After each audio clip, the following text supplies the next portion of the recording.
नमस्ते बच्चों, my self Jaiswal sir. हम पढ़ रहे हैं class 9th science chapter force and laws of motion. Last class में हमने सेकंड लॉ ऑफ मोशन को देख लिया था और उससे एसोसिएटेड एग्जांपल्स किए थे। Now let us extend second law of motion further. So it has been said that a karate spurs breaks the piles of stone. बहुत सारे अगर टाइल्स हैं तो वो उनको तोड़ देता है with a blow of hand. How it happens? तो ये बात कही गई है कि कराटे एक्सपर्ट, जैसे बहुत सारी एक ये टाइल्स रखी हैं स्टोन्स की, और उसको इस स्टैकिंग को वो एक ब्लो से तोड़ देता है। ऐसे कैसे हो जाता है? तो जबकि ये इतनी हार्ड होती हैं। So let us see how this happens. So karate expert, question पूछा गया है, karate expert breaks a pile of tiles. Pile of tiles, ये भी देखा गया है कि लोग ब्रिक्स को तोड़ देते हैं, वुडन प्लैंक्स के गट्ठर को तोड़ देते हैं, तो ऐसा हो जाता है। Tiles by hitting it. How it happens? By hitting it with happens, hitting it with hands.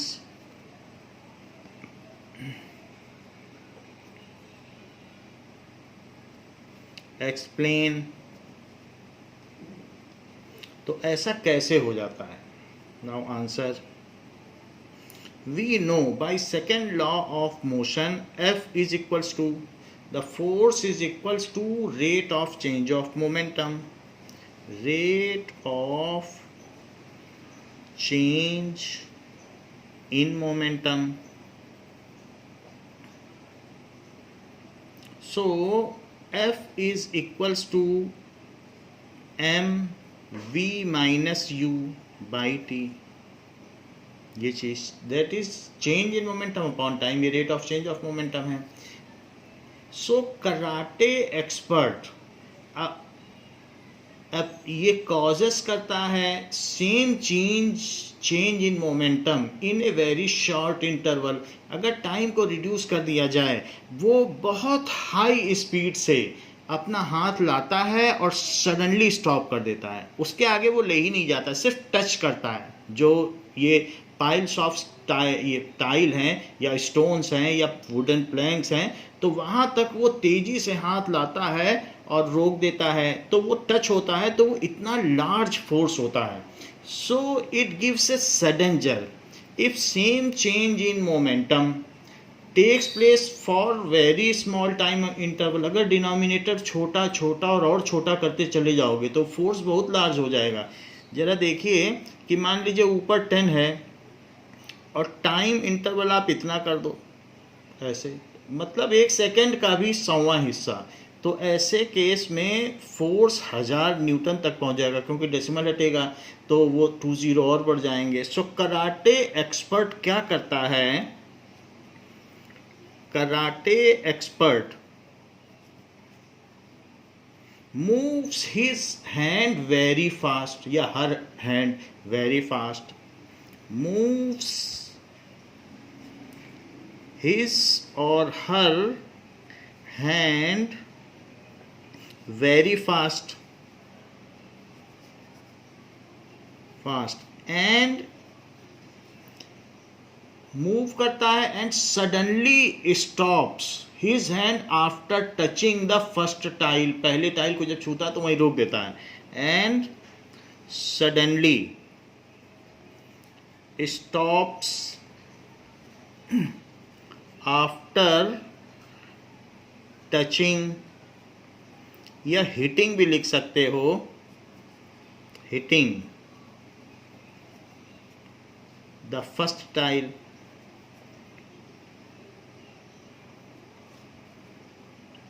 तो फर्स्ट टाइल को जब वो हिट करता है तो तुरंत अपना हाथ रोक लेता है, जर्क के साथ लाता है और तुरंत रोक लेता है। So here the time interval is very small, यहाँ देखिए आप। So here the same change of momentum, जो भी उसका हाथ का तेजी से लाना और रोकना है, ये चेंज इन मोमेंटम है। और वही चीज़ आप किसी चीज़ को ब्लो करते हो तो वही चेंज इन मोमेंटम अब उस टाइल्स में ट्रांसफ़र हो जाएगा जिसको कि वो तोड़ने की कोशिश कर रहा है। सो हाथ को तेज़ी से लाना और उसको टच करना, तो रोक लेना, और ये बहुत तेज़ी से करना।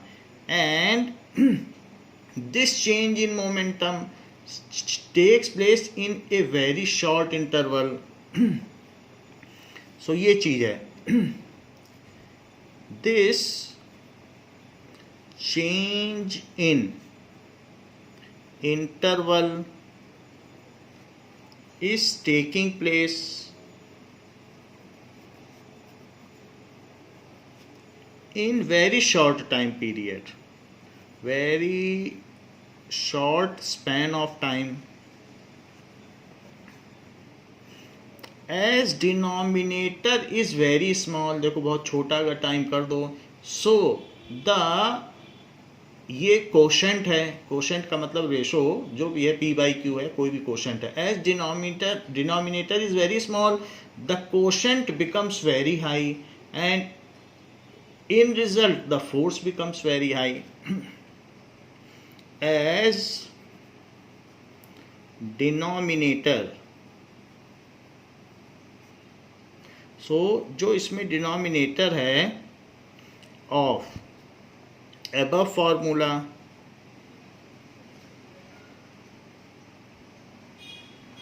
is very small, so quotient becomes very high। quotient यहाँ क्या है, फोर्स ही तो है। ये जो दिस बाई दिस का रेशो है, rate of change of momentum, becomes very high.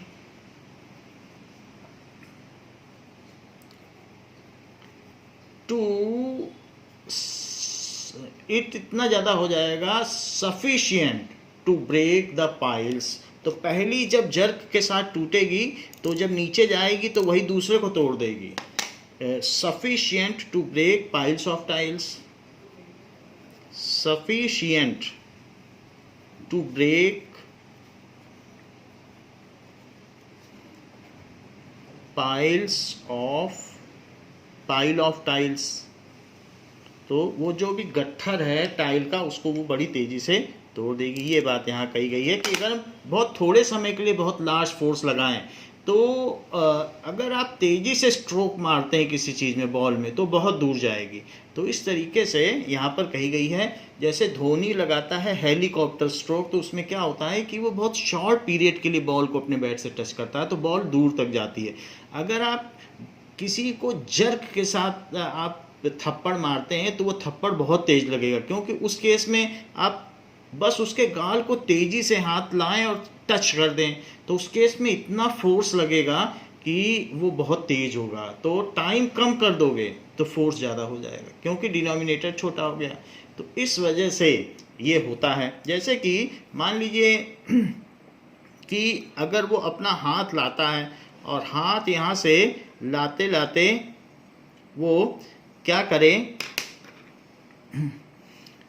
कि इस तरीके से ला रहा है और फिर धीरे धीरे वो हाथ यहाँ पर टाइल्स तक ले आए, ये, और ये there is a pile of tiles, ऐसे इस तरीके से अल्टरनेट यहाँ पर टाइल्स रखी हुई हैं।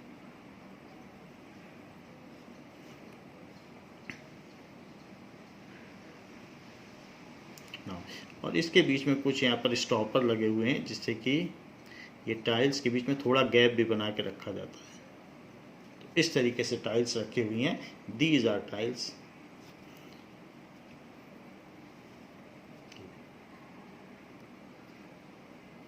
नाउ ऐसे यहाँ पर ये दीज आर टाइल्स। सो ऐसे डिफरेंट टाइल्स को बीच में कुछ न कुछ स्टॉपर लगा के गैप दे के रखा जाता है, और इस पर वो अगर हाथ मारता है तो हाथ मारने पर वो बस क्या करेगा कि टच करेगा,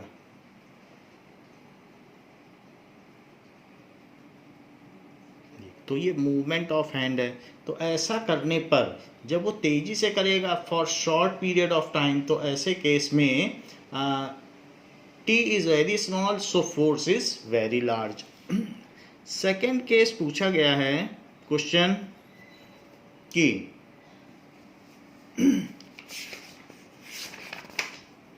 if when two heavy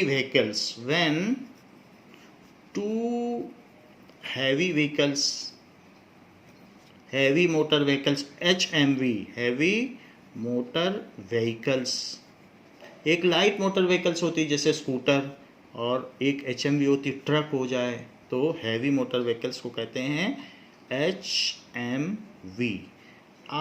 coming from opposite direction collide with each other, from opposite direction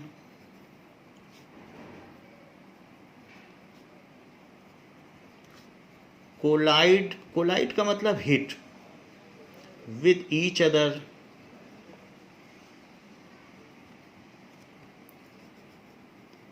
तो क्या होता है, then it is a fatal accident, जानलेवा एक्सीडेंट हो जाता है। It is a fatal accident and motors, जो भी मोटर व्हीकल्स हैं, it also get converted into pieces. Why, ऐसा क्यों होता है कि पूछा जा रहा है कि अगर बहुत तेजी से आने वाली फास्ट मूविंग व्हीकल्स, आप देखिए फास्ट मूविंग व्हीकल्स हैं, दोनों को चोट लगी और ये कैसे पलट गई हैं। तो कह रहा है कि अपोजिट डायरेक्शन में कार का क्या हालत हुआ, ट्रक तो पलट ही गई है। तो ये पूछा गया है why it happens when two very fast moving vehicles collide with each other, when two very fast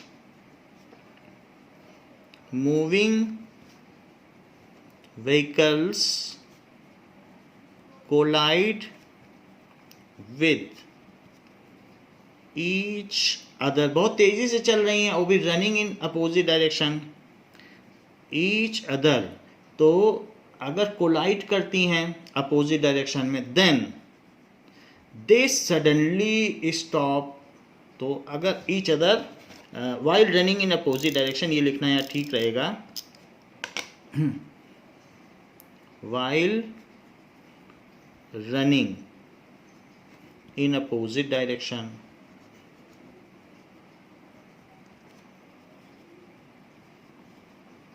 तो क्या होगा, तो देन तेजी से स्पीड थी 60 की स्पीड थी और सडनली 0 हो गई, तो बहुत लार्ज मोमेंटम में चेंज हुआ।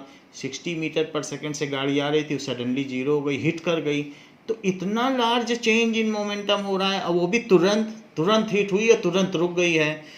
Then large change in momentum, उसे रुकना ही पड़ेगा, ट्रक के आगे तो नहीं जा सकती है, उसे वहीं रुकना पड़ेगा। देन लार्ज चेंज, और वो भी ऐसे नहीं है, जो कार है वो 1000 kg की होती है और जो ट्रक है वो 10,000 kg या 20,000 kg की होगी, क्योंकि उसमें सामान भी होगा, लोडेड होगी। Then large change in momentum takes place in a very short span of time, takes place in very short span of time, तो एज न्यूमरेटर इज लार्ज, क्योंकि चेंज इन मोमेंटम ऊपर होता है और टाइम नीचे होता है। जो फोर्स का फॉर्मूला है वो है change in momentum upon time.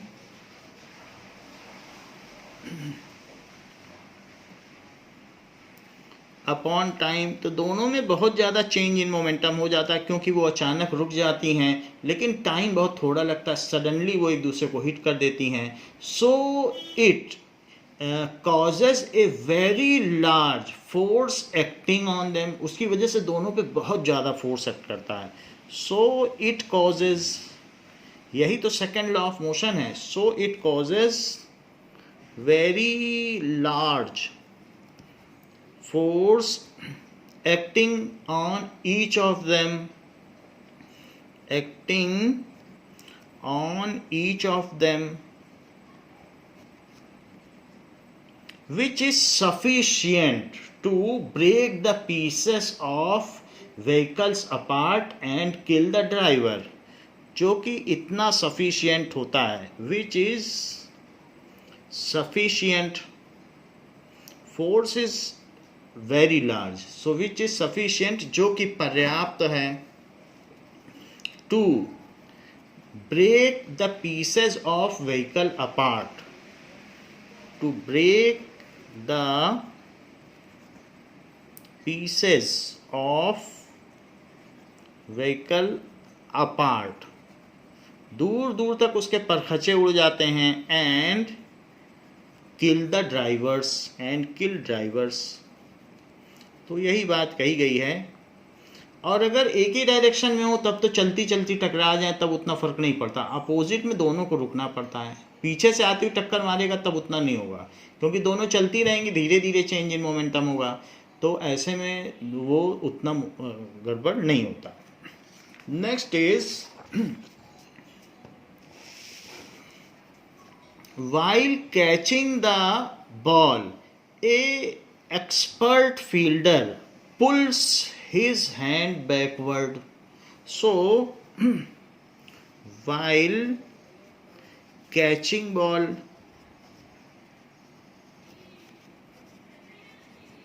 an expert fielder pull his or her hands backward while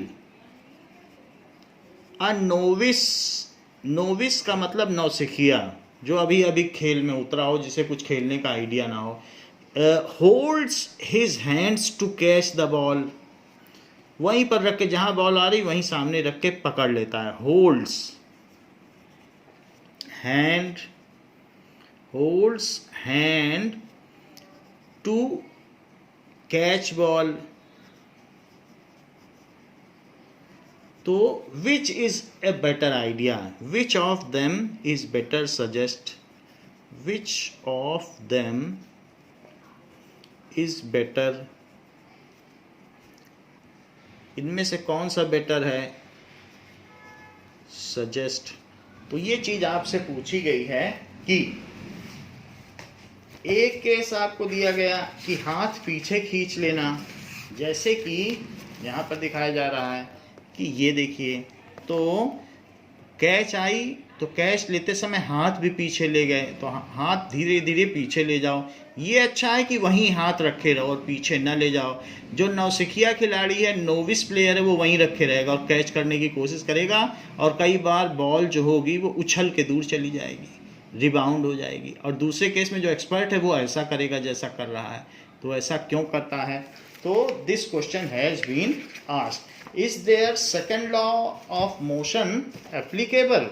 इस बात की भी बात कही गई है कि जो एक एक्सपर्ट प्लेयर है वो हाथ देखो कैसे पीछे खींच रहा है, तो लेते लेते पीछे भी ले जा रहा है, और जो न्यूली इंट्रोड्यूस्ड प्लेयर है वो ऐसा नहीं करेगा। वाई?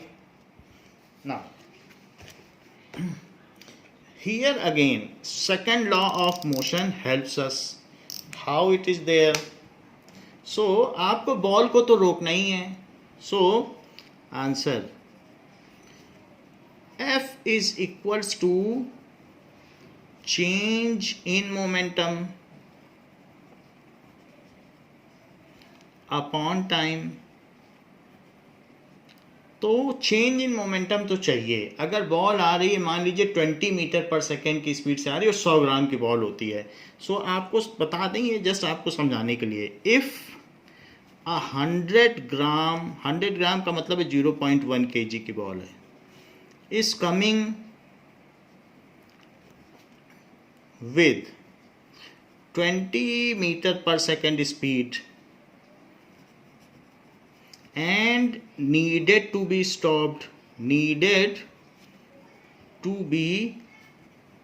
स्टॉप्ड, और उसे रोकना है। तो अब चेंज इन मोमेंटम कितना है, तो change in momentum it is equals to P final minus P initial. P final क्या होगा, M V minus M U, क्योंकि एम वी मोमेंटम होता है, मास उसका 0.1 है, एम को बाहर ले लो और v माइनस यू, ये तो चेंज इन मोमेंटम है। तो 0.1 kg की बॉल फाइनली आपने रोक लिया तो v0 हो गया, रोक ही तो लोगे। तो चाहे कोई भी खिलाड़ी होगा, नौसिखिया होगा, नोविस होगा या एक्सपर्ट, रोकेगा तो ज़रूर बॉल। और माइनस शुरू में कितने से आ रही थी, 20 से, तो कितना चेंज इन मोमेंटम हुआ, तो it is 0.1 into -20, it is -2 Newton. इतना फोर्स चाहिए उस बॉल को रोकने के लिए। लेकिन अगर आप ज़्यादा टाइम तक उस पर फोर्स लगाओगे, अगर मान लो आप उसमें 4 सेकंड तक हाथ में टच करते करते धीरे धीरे रोकोगे, तो आपको फोर्स कम लगाना पड़ेगा। और एक एक जर्क के साथ रोक ले, तो दो अलग अलग हैं। जो एक्सपर्ट है वो कैसे कर रहा है, फॉर एक्सपर्ट वो यील्ड कर रहा है। एक्सपर्ट का मतलब क्या होता है, वो यील्ड करता है। जैसे तुम सोफे पर बैठते हो तो सोफा दबता है ना, इसको कहते हैं यील्डिंग। जब आप रेत पे चलते हो तो ज़मीन धंसती है ना, उसको कहते हैं yielding.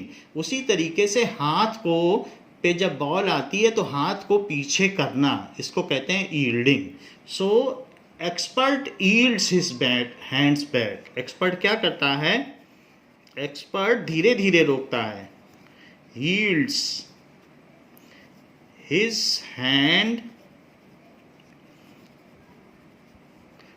hands back and applies force for, मान लो 4 सेकंड में वो बॉल को रोका, 4 नहीं मानिए 2 सेकंड मान लीजिए, and applies रेजिस्टिव फोर्स। उल्टा फोर्स लगाना है किसी चीज़ को रोकने के लिए, आप रोकना चाहते हैं ना, निगेटिव फोर्स लगाओगे, जैसे फ्रिक्शन रोक रहा है तो हाथ से रोको।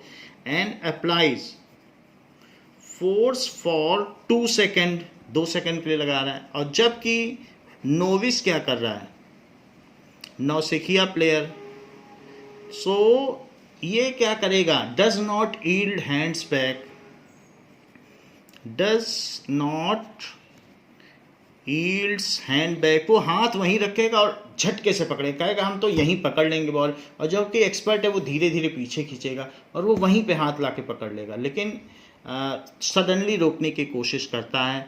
So does not yield hands back, और वो चाहेगा कि 0.1 सेकेंड में वहीं की वहीं बॉल रुक जाए। एंड अप्लाई फोर्स, सारी ताकत वहीं लगा देता है। अप्लाइज फोर्स फॉर 0.1 सेकेंड, क्योंकि उसने हाथ पीछे खींचा नहीं तो बॉल 0.1 सेकेंड के लिए टच में आई, उतनी देर में ही उसने फोर्स लगा दिया। धीरे धीरे लगाता, धीरे धीरे पीछे जाके बॉल रुकती। तो किस केस में ज़्यादा फोर्स लगेगा, चेक करो। चेंज इन मोमेंटम तो इतना ही है, so that is change in momentum upon time. Formula आपको बता दिया है, force is change in momentum upon time, तो that is M V minus U. वो तो वही है दोनों केस में। हाँ, इसने 2 सेकेंड लगाया तो -2 न्यूटन, और अपॉन, खैर यहाँ न्यूटन लिखे, ये मोमेंटम है इसलिए केजी मीटर पर सेकेंड लिखें, KG metre per second, KG metre पर सेकंड। जब एक और सेकंड नीचे से आ जाएगा तब केजी मीटर पर सेकंड स्क्वायर होगा, उसको न्यूटन कहते हैं।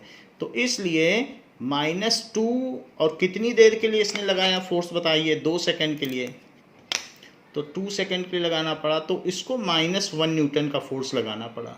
अच्छा, ये दूसरे प्लेयर के लिए देखिए, उसने भी रोका v माइनस यू, क्योंकि दोनों को रोकना है। तो इसको -2 है, ऊपर की वैल्यू तो हम निकाल ही चुके हैं, और उसने 0.1 सेकेंड के लिए लगाया, 0.1 सेकेंड। तो 0.1 सेकेंड के लिए लगाया तो इट इज़ -20 न्यूटन लगाना पड़ा।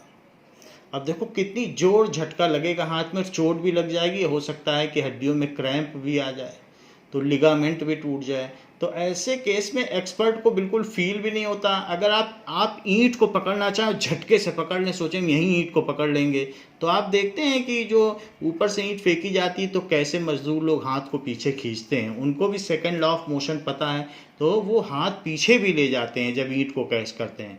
तो इस तरीके से in this case the force is large and the ball में बाउंस बैक टू ग्राउंड, उसके हाथ से निकल भी जाएगी और कई बार चोट भी लग सकती है, इट में hurt it. So in second case the force is large, तो वो हिट कर सकती है। फोर्स नीडेड इज स्मॉल, यहाँ आपने क्या देखा, उसी बॉल को रोकने के लिए थोड़ा फोर्स चाहिए, नीडेड इज स्मॉल, और उसी बॉल को रोकने के लिए रोकना तो पड़ेगा, 0 तक लाना है 20 से, मास भी वही है, टाइम पे सब कुछ निर्भर करता है। So force needed is large.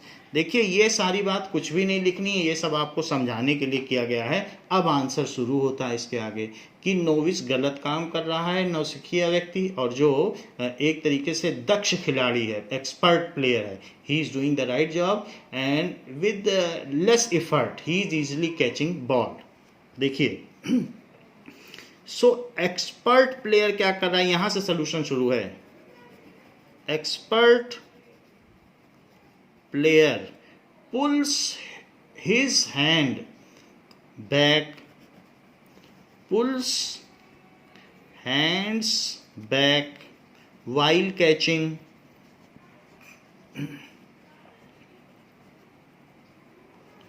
giving more time for same change in momentum, offering more time of application of force, बहुत ज़्यादा देर के लिए वो फोर्स अप्लाई कर रहा है, ऑफ उसे वो फोर्स 2 सेकंड के लिए लगाना है, लेकिन वो लगा लेगा, कहेगा कोई बात नहीं, 2 सेकंड तक इतना हल्का सा फोर्स है, एक एप्पल को उठाने के लिए जितना फोर्स चाहिए वो 1 न्यूटन चाहिए, कहेगा हम 2 सेकंड तक लगाते रहेंगे। So more time of application of force, ज़्यादा समय तक वो अप्लाई कर रहा है, applying force for more time.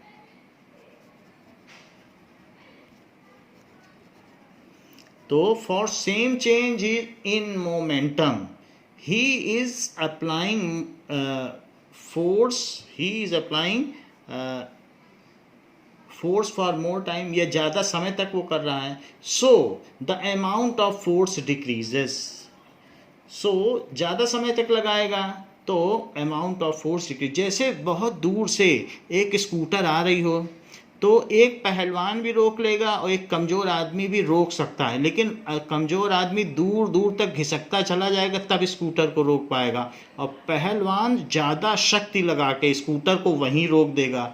तो अगर आप थोड़े समय में, सेकंड्स में रोकना चाहते हैं तो बहुत शक्ति की ज़रूरत है, और अगर धीरे धीरे रोकना चाहते हैं तो कम ताकत लगा के भी उस स्कूटर को रोका जा सकता है, उस स्कूटर को 0 स्पीड पे लाया जा सकता है, लेकिन थोड़ा दूर जाना पड़ेगा, यील्डिंग करनी पड़ेगी।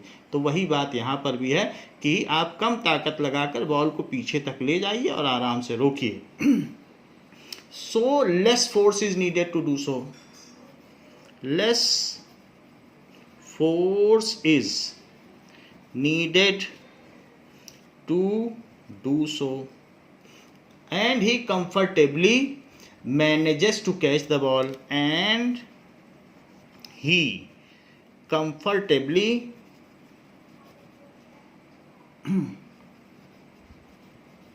catches the ball.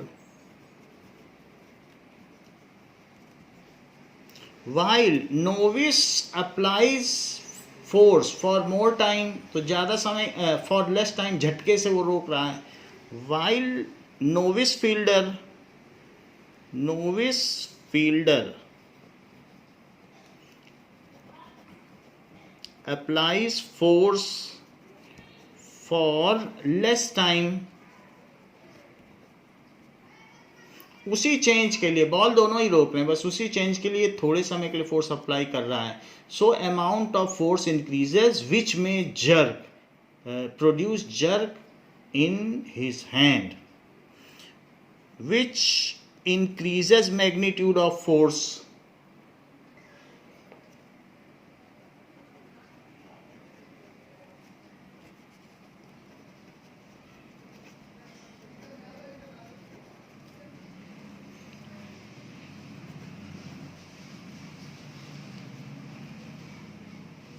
and he may feel jerk.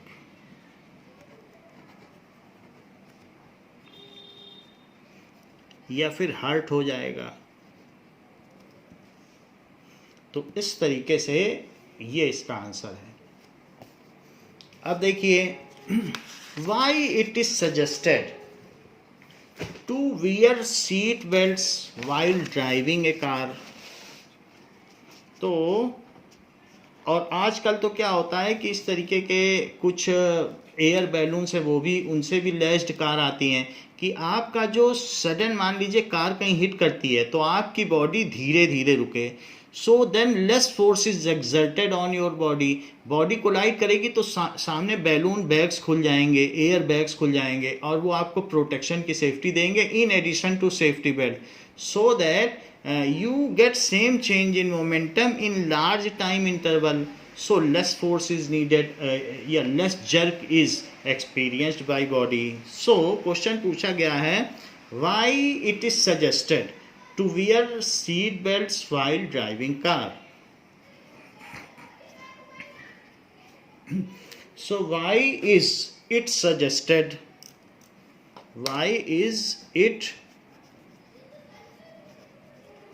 suggested to wear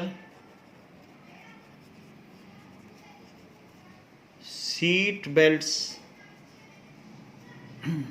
seat belt पहनने की क्यों सलाह दी जाती है while ड्राइविंग कार या during driving car?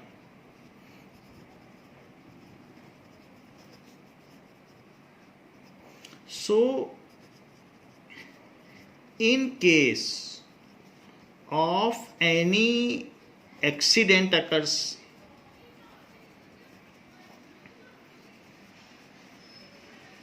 then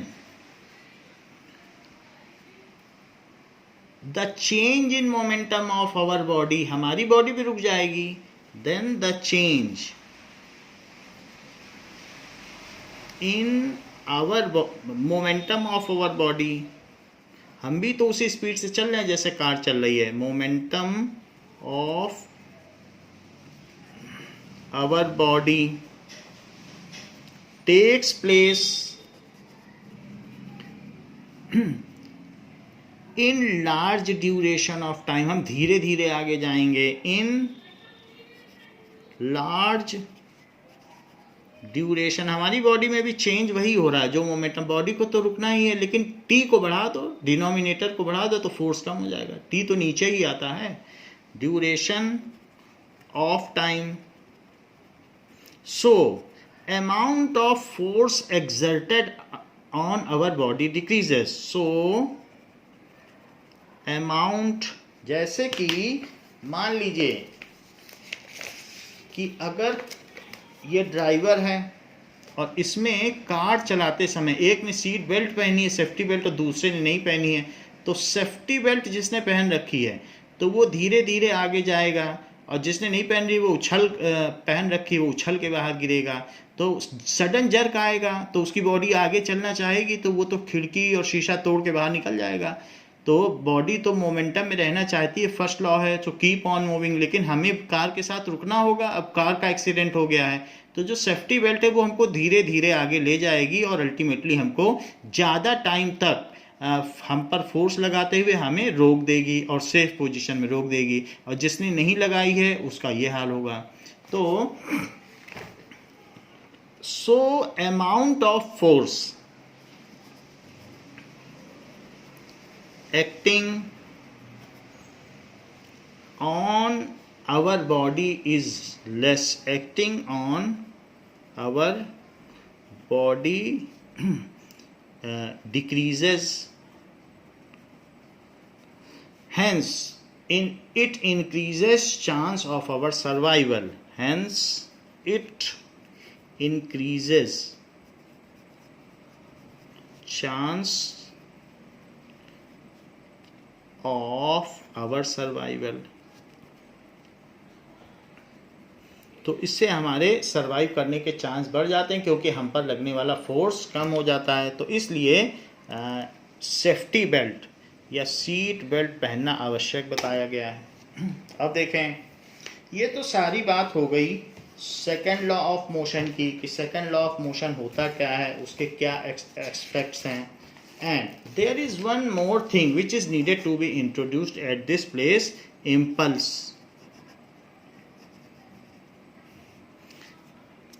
if large force, impulse क्या है, it is the product of force into time. It is the product of force and time. जैसे कि मान लीजिए कोई बैडमिंटन प्लेयर है और या लॉन टेनिस प्लेयर है, वो अपने रैकेट से बॉल को मार रहा है. तो इस पर जब बॉल आएगी तो बॉल पहले टच करेगी, और जब बॉल आएगी तो टच करेगी, और टच करने के बाद सडनली यहाँ से आई और फिर वो चली गई. तो बहुत थोड़े समय के लिए इस पर फोर्स लगा, और वो भी वेरिएबल लगा, क्योंकि जब बॉल रैकेट को टच करेगी तो सिंपली नहीं टच करेगी. रैकेट को टच करते समय पहले बॉल का शेप ऐसे रहेगा, और जिस समय धीरे धीरे वो टच करने लगेगी तो टच करने के बाद इसका शेप बदलता चला जाएगा, और एक समय ऐसा आएगा कि बॉल कंप्रेस भी हो जाएगी. ये ऐसे तो नेट पे कंप्रेस होती है, और कंप्रेस करने के बाद वो रीअसर्ट होती है. तो ये देखिए कंप्रेस हो गई, इधर फ्लैटन हो गई जिधर टच हुई, क्योंकि कॉस्को जैसी बॉल होती है, और फिर वो रीअसर्ट होते समय उछल के बाहर गई, और फिर ये आती हुई बॉल है, फिर ये उस पर अभी इस पर प्रेशर लग रहा है, फोर्स लग रहा है, और फिर वो बॉल फिर से अब जाती हुई बॉल बन गई. तो ऐसा होता है. तो ये कहा जा सकता है कि फोर्स न सिर्फ थोड़े समय के लिए लग रहा है, बट कि वो वेरी भी कर रहा है. तो कोई फोर्स अगर वेरी करे, पहले हल्का फोर्स लगे, फिर ज़्यादा फोर्स लगे, और फिर हल्का लगे, क्योंकि अब दूर जा रहा है, मूविंग अवे, तो कमिंग में पहले कांटेक्ट होगा, फिर दबेगी और फिर जाएगी. जैसे आप दीवार पे मुक्का मारते हो तो पहले हाथ टच होगा, फिर उसके बाद एक इम्पैक्ट होगा, और फिर हाथ हटेगा. तो एक बीच का टाइम है जब सबसे तेज आपके हाथ में लगेगी. जब हाथ टच होगा तब भी नहीं लगेगी, लेकिन जिस समय आप हिट करोगे एक टाइम पे सबसे तेज फोर्स लगेगा, और फिर हाथ हटाओगे. या बैट्समैन बॉल को मारता है तो उस पूरे मूवमेंट के दौरान एक टाइम पे बहुत ज़्यादा जर्क लगता है बैट पे. तो वैसे यहाँ पर होता है. तो ऐसे केस में फोर्स अगर वेरिएबल है तो उसको निकाल कैसे पाओगे. शुरू में 2 न्यूटन, फिर 20 न्यूटन, फिर 2 न्यूटन, क्योंकि एक बार उसका कांटेक्ट बनता है, फिर वो बहुत तेज कांटेक्ट बनता है, इसका डिस्टॉर्शन होता है, और फिर उसके बाद कांटेक्ट टूटता है. तो टाइम इज लेस, तो उस टाइम को भी नहीं निकाल पाओगे. फोर्स इज वेरिएबल, तो फोर्स भी नहीं निकाल पाओगे. तो ऐसे केस में फिर हम क्या निकालें. It is the product of force and time. So at certain cases, जैसे कभी कभी अपनी कोहनी, आप जो एल्बो है उस एल्बो बोन को अगर आप जिस स्टडी टेबल उस पर मारो तो आपको लगेगा कि जैसे इलेक्ट्रीफाइंग शॉक लग गया. कोहनी को अगर आप स्टडी टेबल पे मारोगे तो ऐसे लगेगा जैसे आपकी बॉडी में एक इम्पल्स दौड़ गया हो, electric impulse. So when force is acting for a short period of time, then the जो भी चेंज इन मोमेंटम होता है, then that is called impulse. When variable force, आपको बताया कैसे वेरी कर रहा है, is acting for short period of time, then neither force can be calculated, क्योंकि वो वेरिएबल है, and nor the time, time इतना छोटा होगा कि उसे भी नहीं कैलकुलेट. ये कोई बक्से को धक्का देने वाली स्थिति तो है नहीं कि 10 सेकंड तक आप धक्का लगा रहे हो, वो तो सडनली टच होके बॉल निकल गई. So then neither force can be calculated nor the time period, क्योंकि वो इतना छोटा है. कैसे कैलकुलेट करोगे कि एक बैट से बॉल हिट करी तो कितने टाइम लगा. So but their product can always be calculated. तो ऐसे जरा देखिए एफ क्या होता है. F is equals to M V minus U by T. तो ना फोर्स कैलकुलेट कर सकते हो ना टाइम इम्पल्स के दौरान। सो लेकिन F into T can always be calculated. क्यों? क्योंकि V माइनस यू है। But force, product of force and time can be calculated, क्योंकि चेंज इन मोमेंटम तो कैलकुलेट किया जा सकता है। But product of F and T can always be calculated. It is impulse. ये क्या होगा? ये इम्पल्स है। It is also change in momentum, क्योंकि वही टी इधर चला गया तो चेंज इन मोमेंटम है। Impulse is the change in momentum. It is also change in momentum. यही चेंज इन मोमेंटम है। जरा देखें कि if a batsman hits the ball, question पूछा गया है, if a batsman hits a 100-gram ball coming at 20 meter per second, 20 meter per second से आती हुई बॉल को हिट करता है, and deflects back in reverse direction, and deflects या divert back in reverse direction,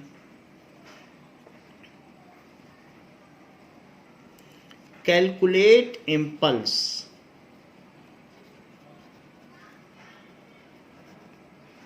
तो ऐसे केस में आवेग की गणना करिए। मोमेंटम को संवेग कहा जाता है और इम्पल्स को आवेग कहा जाता है। तो जैसे हम लोग कहते भी हैं कि आवेग में आकर कोई काम नहीं करना चाहिए, बहुत क्रोध में आके, तो उसी तरीके से when sudden force is applied for a very short period of time then impulse is calculated. तो ये बात हमें ध्यान रखनी चाहिए। इम्पल्स हमें तभी कैलकुलेट करना पड़ता है क्योंकि हमारी मजबूरी है, ना फोर्स निकाल सकते हैं ना टाइम, तो उस समय यही निकालना पड़ता है F इंटू टी। अब जरा देखो कि एक बैट्समैन के पास आती हुई बॉल, तो बैट्समैन के पास आती हुई एक बॉल थी, उसने उसको हिट कर दिया। तो बॉल आई और ये बॉल इसके पास आ रही थी और वो 20 मीटर पर सेकंड की रफ्तार से आ रही थी, लेकिन इस बैट ने इसको हिट किया और हिट करने के बाद उसको वापस उसी डायरेक्शन में भेज दिया। तो ball is deflected back in the same direction. Hit किया और फिर वापस चली गई, तो 20 मीटर पर सेकंड।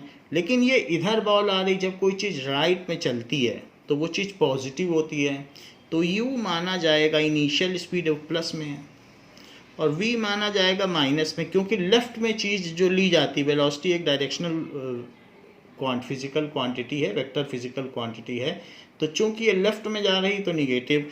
तो अब आपको इम्पल्स चाहिए। इम्पल्स क्या होता है? Change in momentum. यहाँ देखो, impulse is change in momentum. Mass कितना है? 0.1 kg, 100 ग्राम में 1000 से डिवाइड कर दो, और फाइनल वेलोसिटी कितनी है? -20। फिर माइनस लगाओ और इनिशियल वेलोसिटी कितनी है? +20।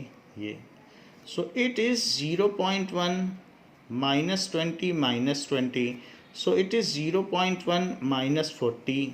सो -40 है, तो अब 0.1 का करोगे सो -4 हो गया, और m into V kg meter per second, क्योंकि मीटर पर सेकेंड होगा और ये kg। तो इम्पल्स की जो यूनिट होती है वो यूनिट मोमेंटम की भी वही यूनिट होती है, और क्यों ना हो, it is change in momentum. तो जो मोमेंटम की यूनिट होगी वही चेंज इन मोमेंटम। आपके पास 10 रुपये है, बाद में 20 हो गए, तो change in money is 10 rupees. तो जो चेंज होगा वो भी तो वही यूनिट होगा, वो भी तो रुपीज़ ही है। तो उसी तरीके से मोमेंटम की जो यूनिट वही चेंज इन मोमेंटम की और वही इम्पल्स की। तो इम्पल्स की भी तो kg मीटर पर सेकेंड हो गई, k स्मॉल रहेगा। ये बात हो गई। सो इस तरीके से if large force is applied for a very short period of time, then impulse is calculated. If large force is applied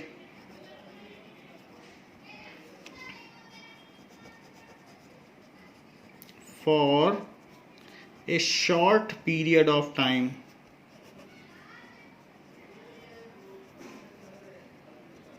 then impulse is calculated.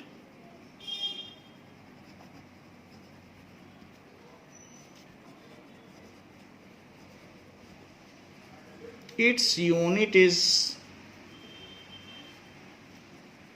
kg meter per second. ये चीज़ें, तो ये बात हो गई हमारे सेकंड लॉ की. Now third law of motion.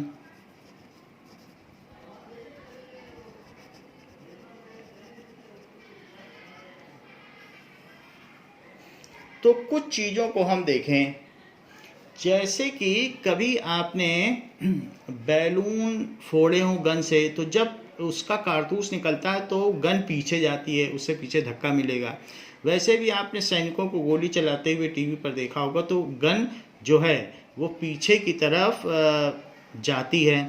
तो अब देखें, so it is a kind of back jerk जो भी होता है. तो if round is fired through a pistol, pistol से आपने राउंड फायर किया तो क्या होगा? As round moves ahead then pistol moves in back direction. ये होता है, राउंड आगे जाएगा. तो कभी भी पहले क्या था कि पहले इसमें राउंड इसी में था, इसी के अंदर राउंड था, और फिर बाद में इसमें क्या किया, वो राउंड फायर हो गया. सो एक्सटर्नली तो फोर्स लगाया नहीं गया, इसमें से स्ट्राइक ने इसको हिट किया, निकल गया. तो थर्ड लॉ कहता है कि अगर किसी भी चीज़ पर एक्शन होता है तो उसी पर रिएक्शन भी होगा और दोनों इक्वल होगा. राउंड जितनी तेज़ी से आगे जाएगा उतनी तेज़ी से ये पिस्टल पीछे की ओर जाएगी. सो ये चीज़ होगी.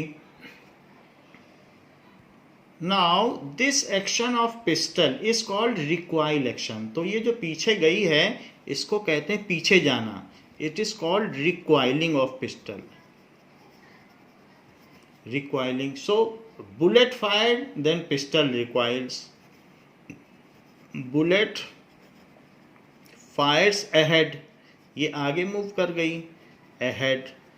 Pistol recoils back, pistol recoiling back.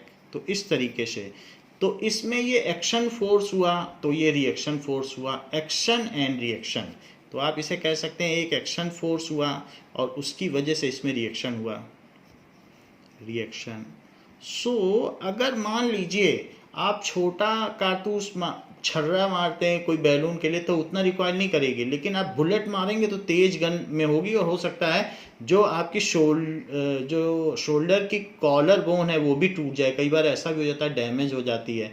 तो और भी बड़ी अगर गन फायर करेंगे तो और ज़्यादा रिक्वायर होगा. जितनी हैवियर बुलेट होगी उतना ज़्यादा रिक्वायर होगा. तो इस तरीके से हम ये देखते हैं कि action and reaction forces both are equal but in opposite direction. आप ऐसा करें कि दीवार पर वाल पर धीरे से मुक्का मारें, और एक होता है कि हिट करो हार्ड से.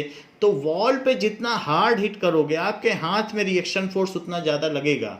सो when we hit the wall then a reaction force is felt in our fist. हमारे हाथ में उतना तेजी से वी गेट मोर हर्ट.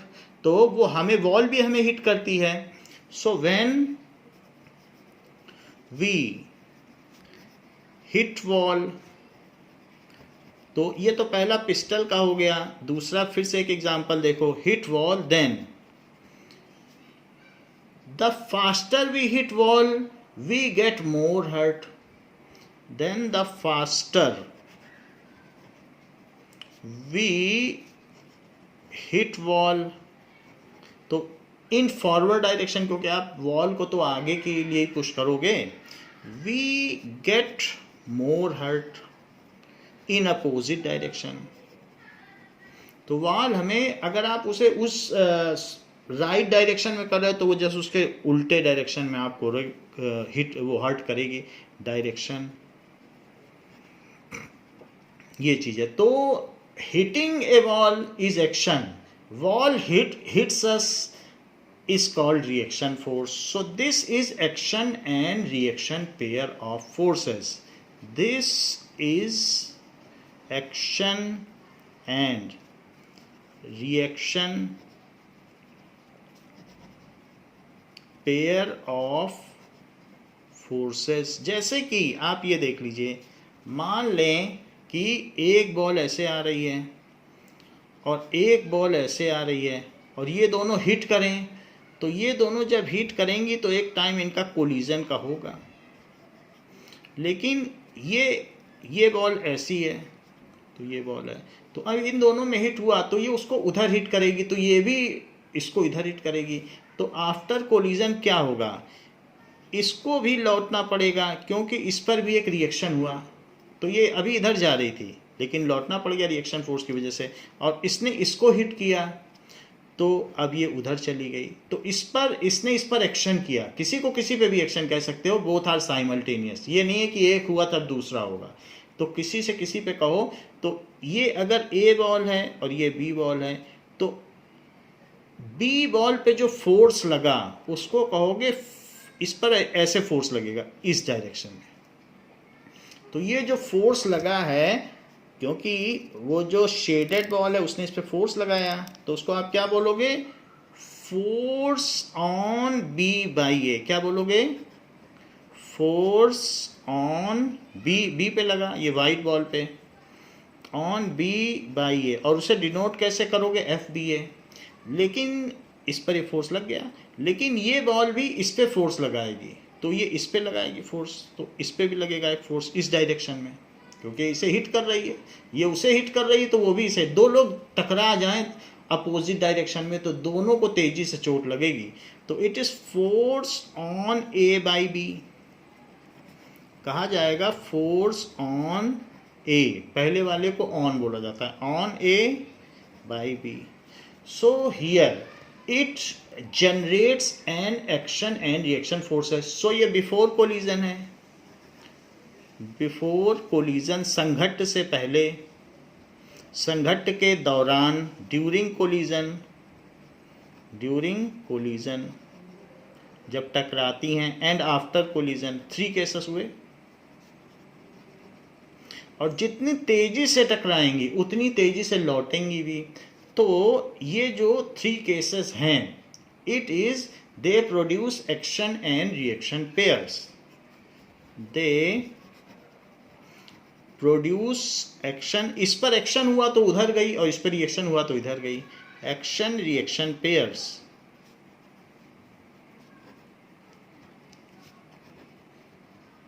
अगर आप बॉल को वॉल पे हिट करो, जितनी तेजी से मारोगे उतनी तेजी से उछल के पीछे आएगी। तो ये भी एक तरीके का एक्शन और रिएक्शन पेयर ही तो है। अब जरा देखें कि ये देखिए कि अगर एक मैन किसी रिवर की बाउंड्री पर आ जाता है, यहाँ तो ऐसे प्लैंक है लेकिन रिवर की मान लो बाउंड्री पे आ जाए और नाव को छोड़ के वो उछल के किनारे पे आ जाए, तो नाव पीछे भागेगी। अगर आदमी आगे जाएगा तो नाव पीछे भागेगी। वैसे तो इसने होल्ड कर रखी है रोप को और वो भागने नहीं देगा, फिर खींच भी लेगा बाद में, तो अदरवाइज वो भी भागती चली जाएगी। So if a man jumps कहीं पर, तो यहाँ पर भी हम देख सकते हैं, आप खुद भी किसी स्लाइडिंग गाड़ी से अगर आगे जंप करोगे तो गाड़ी उछल के आगे जाओगे तो गाड़ी फिर पीछे चली जाएगी। तो इस तरीके से ये होता है कि अगर हम किसी बोट पर हैं और बोट से जंप कर रहे हैं, ये ग्राउंड है, तो यहाँ पर अगर एक आदमी ऐसे जंप कर रहा है, नाउ इससे इस पे जंप करना चाहता है, तो ये जंप कर रहा है, तो इसके आगे जंप करने से, इसके आगे जंप करने से ये नाव पीछे जाएगी। So this is action and reaction. Man jumps in forward direction and due to this action there is a reaction produced and boat moves in backward direction. And वो जितनी तेजी से जंप करेगा उतनी तेजी से नाव पीछे जाएगा। Man jumps in forward direction direction में होगा. Due to this action in forward direction, action in forward direction, a reaction force is produced on boat. A reaction takes place. Reaction भी एक फोर्स है. Action force, reaction force. Action भी force है, reaction भी force है. So reaction takes place in boat in opposite direction in equal amount. Opposite direction दोनों में equal force लगेगा. In equal amount and boat moves back. Boat पीछे जाएगी. Here action and reaction forces are equal in magnitude but opposite in direction. Here action and reaction forces are equal in magnitude and opposite in direction.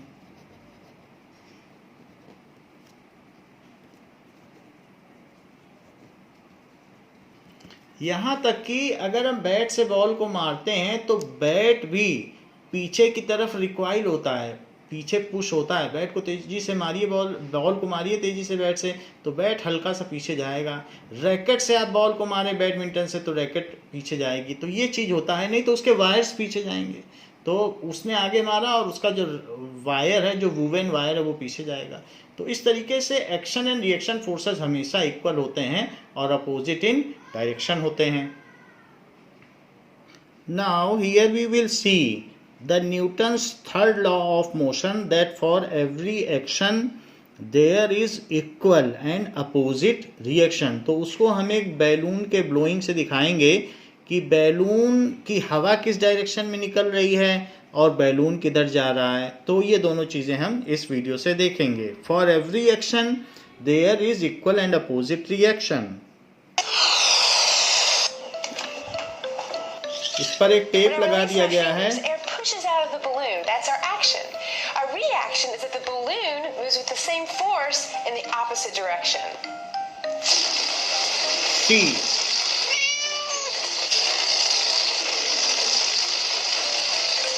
Now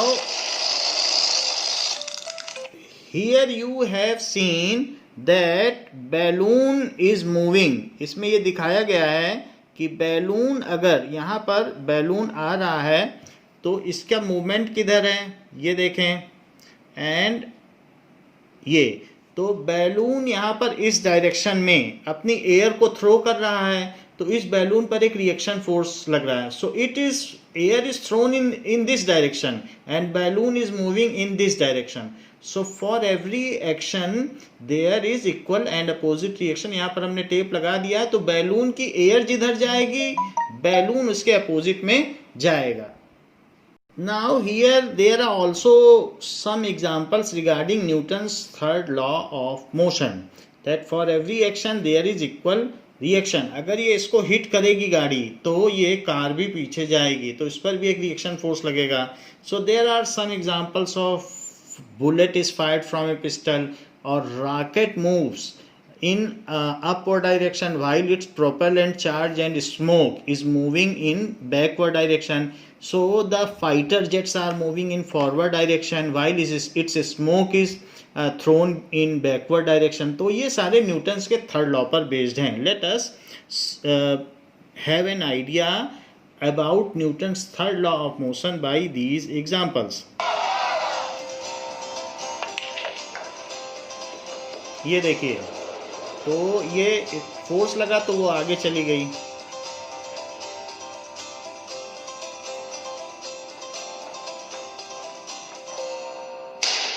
Why do Gun is required. Fired? How do rocket engines work? Rocket Why is does the cue going ball typically upward. slow down when it hits a colored ball, which speeds up? ये back आ गई And why ball. do I roll backwards when I throw a medicine ball forwards? Ball is forward, man is moving Well, the answers backward. to all these questions involve Newton's third law of motion. Newton's third law of motion is often stated as a little kind of rhyme. For every action, there is an equal and opposite reaction. What does that mean? It means that forces never, and I mean literally never, exist on their own.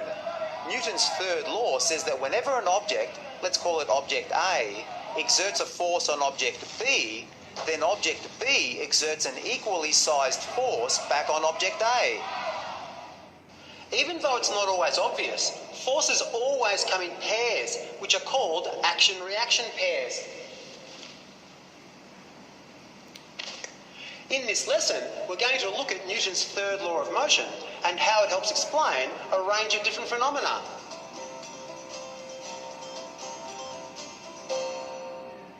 If I push this trolley, trolley A, into this trolley, trolley B, you can probably guess what's going to happen. Trolley B will experience a force that will accelerate it towards the right. Let's have a look. No surprises there. Trolley A provided a force on trolley B, which made it accelerate. However, there wasn't just one force acting, there were two.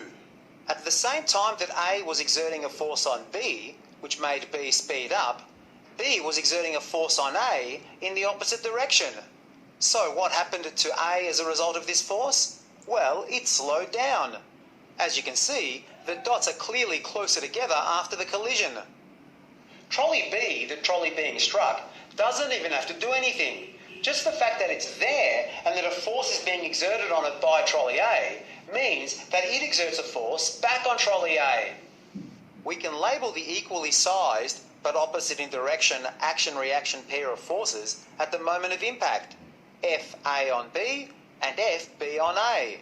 And as usual, we've drawn the forces as if they're acting on the centre of mass of the trolleys. The same thing happens in this collision. Car A exerts a force on car B, which makes car B accelerate. But as it does, car B exerts in the opposite direction an equally sized force on car A, which makes it slow down. Of course, friction is also acting, but that's a different story. Now, the expression reaction force kind of implies that it comes after the action force. But in fact, the two forces, which are equal in size but act in the opposite direction to each other, occur at exactly the same time. Billiard ball collisions also involve Newton's third law.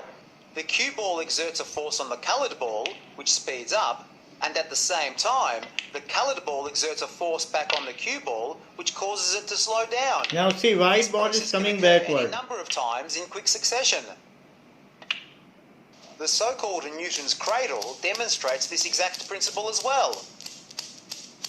As does this collision. Human A exerts a force on human B so that human B speeds up, and at So the ये same backward time, चला गया, ये human उधर B, चली just गई. by being So it is there, action and exerts reaction. a force back on human A, So which makes she human A goes slow down. forward, and he goes Now, backward. even though the action force and the reaction force are always equal in size, the effect on the acceleration of each object varies depending on the mass of the objects that the forces act on. Let's go back to Newton's second law for a moment. F equals ma. For any given force, the acceleration of an object will be smaller when the mass is larger. If we rearrange the formula, we get A equals...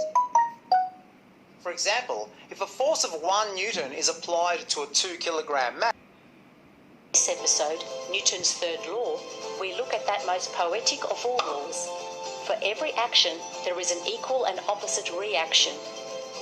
Newton's third law, in conjunction with Newton's other two laws of motion, can help us explain how rocket engines work, how our muscles work, why there's more to designing robots than just building motors, why guns kick back when they're fired, why we move backwards when we throw a ball forwards, and a whole lot more. You can read the full transcript of the program. Now we will see some other examples of Newton's third law of motion. Newton's third law of motion. Sir Isaac Newton was a 17th century English physicist who discovered three laws of motion.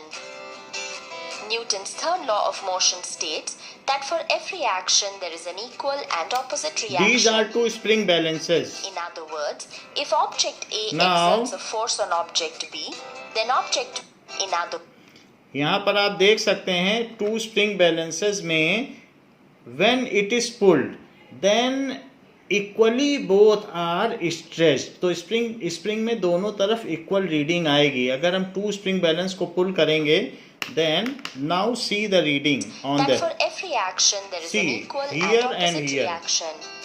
Here and here it In is other equal. words, if object A exerts a force on object B, then object B also exerts an equal force on object A. Notice that if the forces are exerted on different objects, they will not cancel each other. The third law can be used to explain rocket propulsion and the recoiling of the gun. This is Here are recoil. some daily life situations to illustrate Newton's third law of motion. When we walk on the ground, our foot pushes Now against here the it ground. has been shown that how the pedal is moved ahead, then the boat is moving in backward direction. जैसे जैसे वो pedal को आगे फेंकते हैं तो वैसे वैसे यहाँ आप देखिए इनकी बोट पीछे जा रही है. It is good example of Newton's third law of motion. When we walk on the ground, our foot pushes against the ground backward, that's action force, and the ground in turn exerts a force on the foot. हम that's ground को पीछे reaction push करते force, हैं तो हम pushing the आगे foot जाते हैं. forward. So it is action reaction force. When a man jumps from a diving board, he pushes the board, which is action force, and the board in turn pushes the man forward in the opposite direction, which is reaction force. तो Birds, while flying, push the air downwards with the help of their wings, which is action force, and the air in turn exerts a Air force को on वो the नीचे bird push in करती the है तो upward bird ऊपर direction, जाती that है. is reaction force. Here is an experiment which proves Newton's third law of motion. Materials required: 2 spring balances of different least count, an iron stand fixed on a table. Procedure: arrange the stand. Take 1 spring balance. Note the least count of the spring balance. 5 divisions is equal to 0.25 n. That is, 1 division is equal to 0.25. So two spring of divided by different 5 readings is equal or to the are taken. 0.05 n. Or you can take Fix identical 1 spring. balance to the stand.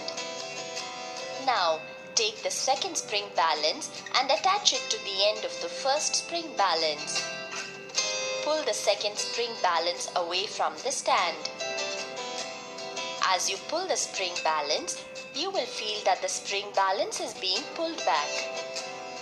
Both the spring balances will show the same force. Same Repeat force the दिखेगा process. दोनों में, equal reading Two आएगी. string balances will continue to show the same forces.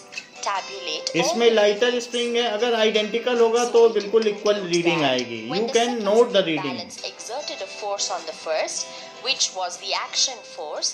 The first spring balance also exerted an equal and opposite force on the second, which was the reaction force. Action and reaction forces are equal in magnitude but opposite in direction.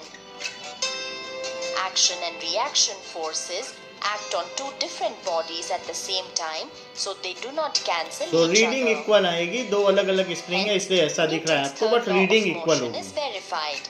तो आप देखिए जो ये reading है वो यही reading है, same reading. Now here we will again see some examples of action and reaction forces. Hits the floor, it causes a downward force on the floor. This is the action. The floor reacts by pushing on the ball the same force, but in the opposite direction. Action, reaction.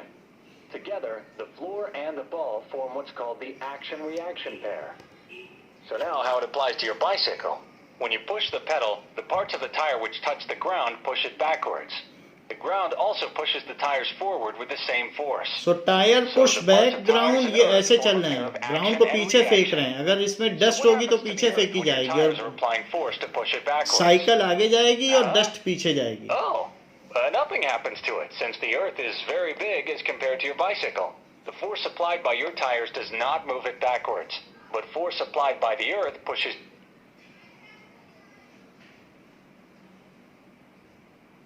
Now here we have seen that how the various pairs of action and reactions are acting. They are equal in magnitude and opposite in direction. What is its mathematical form and what is the law of conservation of momentum, that we will see in our next class. So for this class only that much is there. Thank you very much.